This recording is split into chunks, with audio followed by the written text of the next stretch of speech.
আসসালামু আলাইকুম। এনএনটিভি রাতের সংবাদে আপনাদের স্বাগতম। সাথে আছি আমি মাইনুদ্দিন আল আপন। শুরুতেই সংবাদ শিরোনাম। বিদেশ থেকে পদত্যাগপত্র পাঠালেন এবি ব্যাংকের এমডি। দুদক ও বিচার বিভাগ শেখ হাসিনার দাসে পরিণত হয়েছিল আসিফ নজরুল। চলতি বাজেটে ব্যয় কমানো হচ্ছে 53,000 কোটি টাকা। জয় বাংলা জাতীয় স্লোগানের রায় নিয়ে আপিলের শুনানি আজ। ঢাকায় ভারতের পররাষ্ট্র সচিব। কর্মকর্তাদের কারসাজিতে পেঁয়াজ চাষে সর্বনাশ। ইইউর 27 দেশের রাষ্ট্রদূতের সঙ্গে প্রধান উপদেষ্টার বৈঠক আজ। বিএনপির 3 সংগঠনের লং মার্চ বুধবার। জামিনের দরখাস্ত দিয়ে লাভ নেই, আদালতে কামরুল ইসলাম। আন্দোলনে গুলি চালানোয় ডিএমপি কমিশনের ক্ষমা প্রার্থনা। পলক আবারও 3 দিনের রিমান্ডে। বুধবার আগরতলা অভিমুখে বিএনপির 3 সংগঠনের লং মার্চ। শিক্ষার্থীদের গত 15 বছরে অনেক ভুল শিক্ষা দেওয়া হয়েছে, ডক্টর মঈন খান। দেশ বিরোধী ষড়যন্ত্র সম্মিলিতভাবে রুখে দিতে হবে ইসলামী আন্দোলনের মহাসচিব। এবারে শুনবেন বিস্তারিত। এবি ব্যাংকের ম্যানেজিং ডিরেক্টর তারিক আফজাল পদত্যাগ করেছেন, যা বাংলাদেশের জন্য একটি বড় পরিবর্তন। তার পদত্যাগের পেছনে ব্যক্তিগত কারণ রয়েছে এবং তিনি কানাডা থেকে রোববার একই ইমেইলে পদত্যাগপত্র পাঠিয়েছেন। ব্যাংকটির পরিচালনা পর্ষদ তার পদত্যাগপত্রের বিষয়টি নিয়ে আলোচনা করেছে এবং সিদ্ধান্ত শীঘ্রই বাংলাদেশ ব্যাংকে জানানো হবে। ডেস্ক নিউজে বিস্তারিত জানাচ্ছেন সিতি জান্নাত। তারিক আফজাল 2018 সালে এবি ব্যাংকের ডেপুটি ম্যানেজিং ডিরেক্টর হিসেবে যোগদান করেন এবং পরবর্তীতে 2019 সালে এমডি হিসেবে দায়িত্ব গ্রহণ করেন। তারিক আফজাল রাজনীতিতে সক্রিয় হয়ে ওঠেন এবং আওয়ামী লীগের আন্তর্জাতিক উপকমিটির সদস্য হন, কিন্তু সাম্প্রতিক রাজনৈতিক পরিস্থিতির কারণে তিনি রাজনীতিতে নিষ্ক্রিয় হয়ে পড়েন। শেষ পর্যন্ত স্বাস্থ্যের সমস্যার কথা উল্লেখ করে তিনি পদত্যাগের সিদ্ধান্ত নিয়েছেন। এখন দেখা যাক এই পরিবর্তন ব্যাংকের কার্যক্রমে কী ধরনের প্রভাব ফেলে এবং নতুন নেতৃত্ব কিভাবে ব্যাংকটির কার্যক্রম পরিচালনা করবে। ডক্টর আসিফ নজরুলের মন্তব্য ও দুর্নীতি দমন কমিশন দুদক এবং বিচার বিভাগের অবস্থা নিয়ে তার বক্তব্য। বাংলাদেশের বিচার ও প্রশাসনিক সিস্টেমের প্রতি গভীর উদ্বেগ প্রকাশ করে তিনি উল্লেখ করেন যে দুদক এবং বিচার বিভাগ শেখ হাসিনা সরকারের দাসে পরিণত হয়েছে, যা বিচার বিভাগের স্বাধীনতা এবং প্রতিষ্ঠানসমূহের সঠিক ভূমিকা নিয়ে সন্দেহ তৈরি করে। ডেস্ক নিউজে বিস্তারিত জানাচ্ছেন লাবনী আক্তার। আলোচনায় ডক্টর ইফতেখারুজ্জামানও ভয়াবহ দুর্নীতির চিত্র উন্মোচন করেছেন এবং সরকারি প্রতিষ্ঠানের মধ্যে দুর্নীতি প্রভাবিত করার জন্য দীর্ঘদিনের নেতিবাচক প্রভাবের কথা তুলে ধরেছেন। তিনি বলেন যে দুর্নীতির বিরুদ্ধে কার্যকরী ব্যবস্থা গ্রহণ না করা হলে রাষ্ট্রের বিশ্বাস ও নৈতিকতা সংকটে পড়বে। এই জাতীয় পরিস্থিতি প্রতিটি নাগরিকের জন্য উদ্বেগজনক, যা সামাজিক ন্যায় এবং অর্থনৈতিক উন্নয়নকে বাধাগ্রস্ত করতে পারে। দুর্নীতির বিরুদ্ধে কার্যকরী পদক্ষেপ গ্রহণ ও প্রতিষ্ঠানের স্বচ্ছতা নিশ্চিত করা একান্ত জরুরি। চলতি অর্থ বছরের বাজেটে রাজস্ব আহরণ নিয়ে বড় ধরনের কাটছাট হচ্ছে, যা সরকারের জন্য একটি বড় চ্যালেঞ্জ হয়ে দাঁড়িয়েছে। রাজস্ব আয়ের লক্ষ্যমাত্রা কমানোর জন্য সরকারের নানা উদ্যোগ গ্রহণ করতে হচ্ছে, যার মধ্যে রয়েছে কম গুরুত্বপূর্ণ প্রকল্পের বাদ দেওয়া এবং মন্ত্রণালয়ের বরাদ্দে কৃচ্ছ সাধন। ডেস্ক নিউজে বিস্তারিত জানাচ্ছেন সিতি জান্নাত। 2024-25 অর্থ বছরের বাজেটের ব্যয় 53,000 কোটি টাকা কমানো হচ্ছে, যা সরকারের অর্থনীতি সংকুচিত হওয়ার একটি প্রমাণ। এনবিআর এর আয় অনুসারে চলতি অর্থবছরের প্রথম 4 মাসের রাজস্ব আদায় আগের বছরের তুলনায় কমেছে, যা সূচিকার নার্ভাস অস্থিরতা ও মূল্যস্ফীতির কারণে ঘটেছে। অর্থনীতিবিদরা আশঙ্কা করছেন যে রাজস্ব কম হওয়ায় সরকারি উন্নয়ন খরচ কমাতে বাধ্য হচ্ছে সরকার, যা দেশের অর্থনীতির সার্বিক স্থিতিশীলতার জন্য সমস্যা সৃষ্টি করতে পারে। উন্নয়ন বাজেট কমানোর পাশাপাশি প্রকল্প বাস্তবায়নেও দৃষ্টান্তমূলক পরিবর্তন আনা হচ্ছে।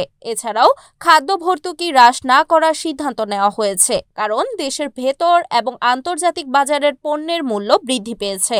তবে সরকারের অভ্যন্তরীণ খাত থেকে ঋণ নেওয়ার জন্য চাপ পড়ছে এবং বৈদেশিক ঋণের প্রতিশ্রুতি কমে আসছে, যা সংকটকে আরও ঘনীভূত করছে। সাবেক অর্থ উপদেষ্টা ডাক্তার এবি মির্জা আজিজুল ইসলাম বলেছেন, বৈশ্বিক আর্থিক পরিস্থিতির কারণে দেশের প্রবৃদ্ধির হার কমবে এবং এর ফলে রাজস্ব আহরণে নেতিবাচক প্রভাব পড়বে। পরিস্থিতি মোকাবিলায় দ্রুত পদক্ষেপ নেওয়া প্রয়োজন। বিশেষ করে কর ফাঁকি কমানোর উদ্যোগ বাস্তবায়নের জন্য এনবিআর এর কার্যক্রমকে অগ্রাধিকার দেওয়া উচিত। মোট কথা, চলমান আর্থিক অস্থিরতার প্রেক্ষাপটে সরকারের বাজেটে কাটছাঁট, কৃচ্ছ সাধন এবং উন্নয়ন খরচ হ্রাস খুবই গুরুত্বপূর্ণ সিদ্ধান্ত হচ্ছে। এই পদক্ষেপগুলো দেশের অর্থনীতির জন্য একটি কঠিন পথ অপেক্ষা করছে এবং সরকারের জন্য এটি একটি গুরুতর ভাবনার বিষয়। জয় বাংলাকে জাতীয় স্লোগান হিসাবে স্বীকৃতি করার বিষয়টি নিয়ে হাইকোর্টের রায়ের বিরুদ্ধে রাষ্ট্রপক্ষের আপিল বিভাগের আরও একটি শুনানি অনুষ্ঠিত হবে। 2020 সালের 10 মার্চ হাইকোর্টের রায়ে বলা হয়েছিল, জয় বাংলা হচ্ছে জাতির পিতা বঙ্গবন্ধু শেখ মুজিবুর রহমানের প্রিয় স্লোগান এবং এটি বাংলাদেশের জাতীয় ঐক্যের প্রতীক। ডেস্ক নিউজে বিস্তারিত জানাচ্ছেন লাবণী আক্তার। আদালত বলছে, সংবিধানের 3 ও 4 নম্বর অনুচ্ছেদের ধারাবাহিকতায় জাতীয় স্লোগান হিসেবে জয় বাংলাকে অন্তর্ভুক্ত করার দাবিটি এই আদালতের এখতিয়ার বহির্ভূত। আইন প্রণয়ন ও সংবিধান সংশোধন করার অধিকার একমাত্র জাতীয় সংসদের। হাইকোর্টের রায়ে আরও উল্লেখ করা হয়েছে যে আইন সচিব ও মন্ত্রিপরিষদ সচিব এই স্লোগানকে জাতীয় স্লোগান হিসেবে গ্রহণ করতে একমত হয়েছেন। আদালত বিভিন্ন জাতীয় দিবস এবং সরকারি অনুষ্ঠানের ক্ষেত্রে সরকারি কর্মকর্তাদের এবং শিক্ষা প্রতিষ্ঠানের শিক্ষার্থীদের জন্য জয় বাংলা স্লোগান উচ্চারণের নির্দেশনা দিয়েছেন। এখন রাষ্ট্রপক্ষ আপিল বিভাগের রায়ের বিরুদ্ধে আবেদন করেছে, যা আজ 9 ডিসেম্বর শুনানির জন্য রাখা হয়েছে। 2017 সালে এই সংক্রান্ত একটি রিট দাখিল করা হয়েছিল, যার মাধ্যমে হাইকোর্টের কাছে জানতে বলা হয়েছিল কেন জয় বাংলাকে জাতীয় স্লোগান হিসেবে ঘোষণা করা হবে না। এই বিষয়টি বাংলাদেশের জাতীয় পরিচয়ের একটি গুরুত্বপূর্ণ অংশ এবং এর পিছনে রয়েছে মুক্তিযুদ্ধের ইতিহাস ও জাতির পিতার মুক্তি চেতনা। বাংলাদেশ ও ভারত সম্পর্কের বর্তমান পরিস্থিতির মধ্যে পররাষ্ট্র সচিব বিক্রম মিস্ত্রির ঢাকা সফর গুরুত্বপূর্ণ একটি দিক। একদিকে বাংলাদেশ সরকারের রাজনৈতিক পরিস্থিতি এবং অন্যদিকে ভারতের সাথে সম্পর্ক পুনরুদ্ধার বিষয়ে আলোচনা চলবে। ডেস্ক নিউজে বিস্তারিত জানাচ্ছেন সিদ্ধি জান্নাত। ভারতের পররাষ্ট্র সচিবের আসার পেছনে বাংলাদেশের 3টি গুরুত্বপূর্ণ বিষয় রয়েছে, যেগুলো নিয়ে আলোচনা হবে। শেখ হাসিনার রাজনৈতিক সক্রিয়তা। বাংলাদেশ আশা করছে যে ভারত সরকারের পক্ষ থেকে শেখ হাসিনার রাজনৈতিক কার্যক্রমে হস্তক্ষেপ বন্ধ করা হবে। বাংলাদেশ বিরোধী অপপ্রচার। ভারতীয় গণমাধ্যমে বাংলাদেশ সম্পর্কে যে নেতিবাচক সংবাদ প্রকাশ করা হয় তার প্রতিবাদ এবং প্রতিরোধের জন্য ব্যবস্থা নেওয়ার আহ্বান জানানো হবে। ভিসার সমস্যা। বাংলাদেশি নাগরিকদের জন্য ভিসা প্রক্রিয়া সহজ করার আহ্বানও থাকবে, যা দুদেশের মধ্যে জনসম্পর্ক উন্নয়নে সহায়ক হবে। অন্যদিকে ভারত সংখ্যালঘুদের নিরাপত্তা এবং স্বার্থ নিশ্চিত করার বিষয়েও বাংলাদেশের কাছে সহানুভূতি ও সমর্থন চেয়ে আলোচনা করবে। এই সফর দুই দেশের সম্পর্ক পুনরুদ্ধারের জন্য একটি গুরুত্বপূর্ণ পদক্ষেপ হিসেবে দেখা হচ্ছে, যা ভবিষ্যতে বিনিয়োগ, বাণিজ্য এবং সাংস্কৃতিক বিনিময়কে প্রভাবিত করতে পারে। বাংলাদেশ কৃষি উন্নয়ন কর্পোরেশনের বিএডিসি উদ্যোগে 59টি জেলায় 34 টন পেঁয়াজের বীজ বিতরণের পর কৃষকের মধ্যে অসন্তোষ দেখা দিয়েছে। কৃষকের অভিযোগ, প্রণোদনার আওতায় দেওয়া পেঁয়াজের বীজটি ভেজাল এবং এটি সঠিকভাবে বপন করার পরও 95% পেঁয়াজের চারা মাটি পুড়ে বের হয়নি। এতে কৃষকের স্বপ্ন ভঙ্গ হয়ে গেছে এবং তারা কৃষি বিভাগের কর্মকর্তাদের প্রতি ক্ষোভ প্রকাশ করেছেন।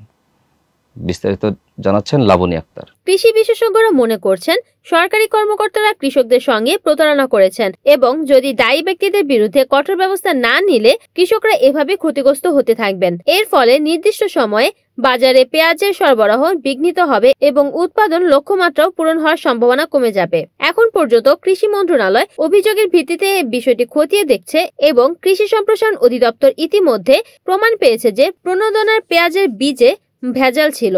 এই অবস্থায় দ্রুত সুদৃঢ় পদক্ষেপ গ্রহণের প্রয়োজন রয়েছে, যাতে কৃষকরা ভবিষ্যতে প্রতারণার শিকার না হয়। বাংলাদেশের অন্তর্বর্তীকালীন সরকারের প্রধান উপদেষ্টা ডক্টর মোহাম্মদ ইউনূসের সঙ্গে ইউরোপীয় ইউনিয়নের EU 27 দেশের রাষ্ট্রদূতের বৈঠক আজ অনুষ্ঠিত হতে যাচ্ছে। এই বৈঠকে দুপুর 12টার দিকে শুরু হবে এবং এতে 9 ডিসেম্বর ঢাকার প্রধান উপদেষ্টার সঙ্গে মোট 28 জন রাষ্ট্রদূত সমূহ একত্রে আলোচনা করবেন। টেক্সট নিউজে বিস্তারিত জানাচ্ছেন সিদি জান্নাত। এই বৈঠকে বাংলাদেশ এবং ইউরোপীয় ইউনিয়নের সম্পর্কের উন্নয়ন নিয়ে আলোচনা হবে, বিশেষ করে জলবায়ু পরিবর্তন, রোহিঙ্গা ইস্যু এবং বাংলাদেশ ও যুক্তরাজ্যের সম্পর্ক নিয়ে খোলামেলা আলোচনা হবে। পররাষ্ট্র মন্ত্রণালয়ের মুখপাত্র মোহাম্মদ রফিকুল আলম আশা প্রকাশ করেছেন যে এই যৌথ সভায় বাংলাদেশের সঙ্গে ইউরোপীয় ইউনিয়নের রাষ্ট্রসমূহের দ্বিপাক্ষিক সম্পর্কের সার্বিক পর্যালোচনা, নতুন সহযোগিতার ক্ষেত্রসমূহ, এলডিসি উত্তরণ, পরবর্তী বাণিজ্য সুবিধাদি এবং অন্যান্য গুরুত্বপূর্ণ বিষয়গুলো নিয়ে আলোচনা হবে। বাংলাদেশের বিএনপির 3টি অঙ্গ ও সহযোগী সংগঠন আগামী বুধবার 11 ডিসেম্বর ঢাকার নয়াপল্টন থেকে আখাউড়া সীমান্তের দিকে লং মার্চ করার ঘোষণা দিয়েছে। এই কর্মসূচি আগরতলায় বাংলাদেশের সহকারী হাইকমিশনে হামলা ও ভারতীয় উস্কানিমূলক অপপ্রচার প্রতিরোধের উদ্দেশ্যে নেওয়া হচ্ছে। যুবদলের সভাপতি মোনায়েম মুন্না জানিয়েছেন যে এই লং মার্চে সংগঠনের নেতাকর্মীরা অংশগ্রহণ করবেন এবং ভারতীয় সরকারের নিশানা করে বক্তব্য রাখবেন। ডেক্স নিউজে বিস্তারিত জানাচ্ছেন লাবনী আক্তার। রোববার 8 ডিসেম্বর বিএনপির নেতাকর্মীরা ঢাকায় ভারতীয় হাইকমিশনের দিকে পদযাত্রা করেন। পদযাত্রাটি নয়াপল্টন থেকে শুরু হয় এবং সেখানে পুলিশ অনুরোধ জানালে এটি শেষ হয়। এরপর তারা হাইকমিশনে একটি স্মারকলিপি দেন। সংবাদ সম্মেলনে আসন্ন লং মার্চের বিষয়ে জানানোর সময় যুবদলের সভাপতি আব্দুল মোনায়েম মুন্না ভারত সরকারকে নীরবতার সমালোচনা করেন এবং বলেন এই সহিংস হামলা স্বাধীনতা ও সার্বভৌমত্বের ওপর আঘাতের শামিল। তিনি আরো বলেন যে ভারত বাংলাদেশে সামাজিক সম্প্রীতি নষ্ট করছে এবং তাদের উচিত এই জন্য দায়বদ্ধতা স্বীকার করা। এছাড়া মুন্না ভারতীয় আগ্রাসনের বিরুদ্ধে সবাইকে স্বেচ্ছায় থাকার আহ্বান জানান এবং আগামী কর্মসূচিতে বাংলাদেশের সর্বস্তরের ছাত্র, যুবক ও স্বেচ্ছাসেবী জনতাকে অংশগ্রহণের জন্য আহ্বান করেন। বাংলাদেশের ওয়ার্কার্স পার্টির সভাপতি রাশেদ খান মেনন, সাবেক খাদ্যমন্ত্রী অ্যাডভোকেট কামরুল ইসলাম, সাবেক আইজিপি চৌধুরী আব্দুল্লাহ আল মামুন, ঢাকা মহানগর গোয়েন্দা পুলিশের সাবেক উপকমিশনার মশিউর রহমান এবং গাজীপুর সিটি কর্পোরেশনের সাবেক ভারপ্রাপ্ত মেয়র আসাদুজ্জামান কিরণকে নতুন মামলায় গ্রেপ্তার করা হয়েছে। সোমবার 9 ডিসেম্বর সকালবেলায় এই আসামিদের আদালতে হাজির করা হয়। তাদের বিরুদ্ধে রাজধানীর বিভিন্ন থানায় 5টি মামলা রয়েছে। সেগুলোতে গ্রেপ্তার দেখানোর আবেদন করে পুলিশ। শুনানির পর আদালত তাদের গ্রেপ্তার দেখানোর আবেদন মঞ্জুর করেন এবং তাদের কারাগারে পাঠানো হয়। ডেক্স নিউজে বিস্তারিত জানাচ্ছেন সিতি জান্নাত। গ্রেপ্তারকৃতদের মধ্যে কামরুল ইসলামকে কামরাঙ্গীরচর থানা 2টি হত্যাচেষ্টা মামলায়, রাশেদ খান মেননকে মতিঝিল থানার মামলায়, চৌধুরী আব্দুল্লাহ আল মামুন ও মশিউর রহমানকে চকবাজার থানার মামলায় এবং আসাদুজ্জামান কিরণকে উত্তরা পশ্চিম থানার মামলায় গ্রেফতার করা হয়। শুনানির সময় কামরুল ইসলামের আইনজীবী জামিনের বিষয়ে শুনানি করতে চান, কিন্তু আদালত তাকে বলেন যে জামিনের শুনানি আমলি আদালতে করতে হবে। কামরুল ইসলাম তখন বলেন জামিনের দরখাস্ত দিয়ে লাভ নেই। তার আইনজীবী আদালতে আরও বলেন যে কামরুল ইসলাম তার ছেলের সাথে দেখা করতে চান, যার জন্য আদালতের অনুমতি প্রয়োজন। আদালত পরে কামরুল ইসলামের গ্রেফতার দেখানোর আবেদন মঞ্জুর করে এবং ছেলের সঙ্গে দেখা করার বিষয়ে পরে আদেশ দেওয়ার কথা জানান। ঢাকা মহানগর পুলিশের ডিএমপি কমিশনার শেখ মোহাম্মদ সাজ্জাদ আলী সম্প্রতি দাবি করেছেন যে ছাত্র জনতার আন্দোলনে ডিএমপি পেশাদারিত্বের মান রেখেছেন না। এ প্রসঙ্গে তিনি দেশের জনগণের কাছে ক্ষমা প্রার্থনা করেছেন। সোমবার সকালে মিন্টু রোডে ডিএমপি মিডিয়া সেন্টারে আয়োজিত মিট দ্য প্রেস তিনি এই বক্তব্য দেন।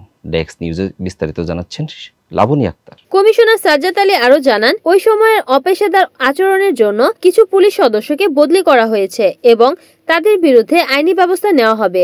শাহবাগ থানার শিক্ষার্থী মানিক হত্যার মামলায় সাবেক আইসিটি প্রতিমন্ত্রী জুনাইদ আহমেদ পলকের 3 দিনের রিমান্ড মঞ্জুর করেছেন আদালত।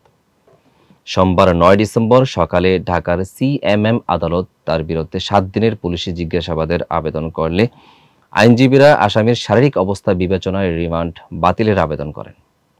তবে তদন্তের স্বার্থে metropolitan magistrate Mohammad Safatullah remand আদেশ দেন। ডেক্স নিউজে বিস্তারিত জানাচ্ছেন সিদি জান্নাত। এছাড়া পল্টন থানা যুবদল নেতা শামীম হত্যা মামলায় সাবেক সচিব শাহ কামালকে 2 দিনের রিমান্ডের আদেশ দেওয়া হয়েছে। বিভিন্ন থানার মামলায় সাবেক খাদ্যমন্ত্রী অ্যাডভোকেট কামরুল ইসলাম, রাশেদ খান মেনন, ডিবির সাবেক কর্মকর্তা মশিউর রহমান এবং গাজীপুর সিটি কর্পোরেশনের সাবেক ভারপ্রাপ্ত মেয়র আসাদুর রহমান কিরণকে নতুন করে গ্রেফতার দেখানো হয়েছে। ডক্টর আব্দুল মঈন খানের বক্তব্যে বাংলাদেশের শিক্ষার মান এবং ইতিহাসের বিশ্লেষণের প্রসঙ্গ থেকে দেশের বর্তমান রাজনৈতিক পরিস্থিতির প্রতিফলন দেখা যায়। তিনি বিগত সরকারকে অভিযুক্ত করেছেন যে তারা পাঠ্যপুস্তকের মাধ্যমে ইতিহাস বিকৃত করেছেন এবং শিক্ষার্থীদের ভুল শিক্ষার মধ্যে ফেলে দিয়েছে। তার মন্তব্য মতে এই ধরনের জোর করে শিক্ষা প্রদান কোনো ফল এনে দেয়নি, বরং এর ফলাফল দেশের তরুণ প্রজন্মের আন্দোলনের মাধ্যমে প্রতিফলিত হয়েছে। ডেস্ক নিউজে বিস্তারিত জানাচ্ছেন সিদ্ধি জান্নাত। তিনি নরসিংদী ছাত্র জনতার আন্দোলনের উদাহরণ দিয়ে বলেছেন যে ফরাসি বিপ্লবের মতোই তারা তাদের অধিকার আদায় করতে সক্ষম হয়েছে। এই বক্তব্যের মাধ্যমে তিনি সামাজিক ও রাজনৈতিক চেতনা জাগ্রত করার চেষ্টা করছেন এবং যুবকদের প্রতি আহ্বান জানিয়েছেন যে তারা নিজেদের অধিকার সম্পর্কে সজাগ থাকতে। এই অনুষ্ঠানে বিভিন্ন রাজনৈতিক নেতারা এবং কলেজের শিক্ষক শিক্ষার্থীরা উপস্থিত ছিলেন, যা এই ধরনের আলোচনার গুরুত্ব নির্দেশ করে। এছাড়া সাংস্কৃতিক পরিবেশনার আয়োজন যুবকদের মধ্যে সৃজনশীলতা এবং ঐতিহ্য সংরক্ষণের প্রতি মনোযোগ দেওয়ার প্রয়োজনীয়তার পরিচায়ক। ওভারঅল এই বক্তব্যে ও অনুষ্ঠানে রাজনৈতিক চিন্তাভাবনা, ইতিহাসের প্রাথমিক শিক্ষা এবং সাংস্কৃতিক কর্মকাণ্ডের গুরুত্ব ফুটে উঠেছে। ইসলামী আন্দোলন বাংলাদেশের মহাসচিব অধ্যক্ষ হাফেজ মাওলানা ইউনুস আহমদ সম্প্রতি একটি সম্মেলনে বক্তব্য দেওয়ার সময় ছাত্র সমাজের ভূমিকার উপর গুরুত্বারোপ করেছেন। তিনি বলেন, বৈষম্যহীন সমাজ ও রাষ্ট্র গঠনে ছাত্রদের একটি গুরুত্বপূর্ণ ভূমিকা পালন করতে হবে এবং ছাত্রদের চাওয়া যদি ইসলামের প্রতিষ্ঠার জন্য হয় তবে বাংলাদেশের মাটিতে ইসলাম প্রতিষ্ঠা হবেই। ডেস্ক নিউজে বিস্তারিত জানাচ্ছেন লাবনী আক্তার। তিনি সম্মেলনে উল্লেখ করেন যে ইসলামী অনুশাসন প্রতিষ্ঠা ছাড়া বৈষম্যহীন সমাজ গঠন সম্ভব নয়। এজন্য দেশের পরিচালনার ক্ষেত্রে ইসলামিক মূলনীতিকে অনুসরণ করার ওপর জোর দেন। এছাড়া তিনি বিদেশি ষড়যন্ত্র এবং উগ্রবাদী কর্মকাণ্ডের বিরুদ্ধে দেশপ্রেমিক জনতার সম্মিলিত সংগ্রামের আহ্বান জানান। সম্মেলনে বিভিন্ন কেন্দ্রীয় নেতৃবৃন্দ উপস্থিত ছিলেন, যেখানে সংগঠনটির বর্তমান ও সাবেক নেতাকর্মীরা অংশগ্রহণ করেছেন, যা ছাত্র সমাজের শক্তিশালী অংশগ্রহণের একটি প্রমাণ। মাওলানা ইউনুস আহমেদের বক্তব্য নির্বাচনী প্রতিনিধি এবং ইসলামী ছাত্র আন্দোলনের ভবিষ্যৎ লক্ষ্য সম্পর্কে একটি দিশা নির্দেশ করে। এই ছিল NAN TV রাতের সংবাদ। সাথে থাকার জন্য ধন্যবাদ।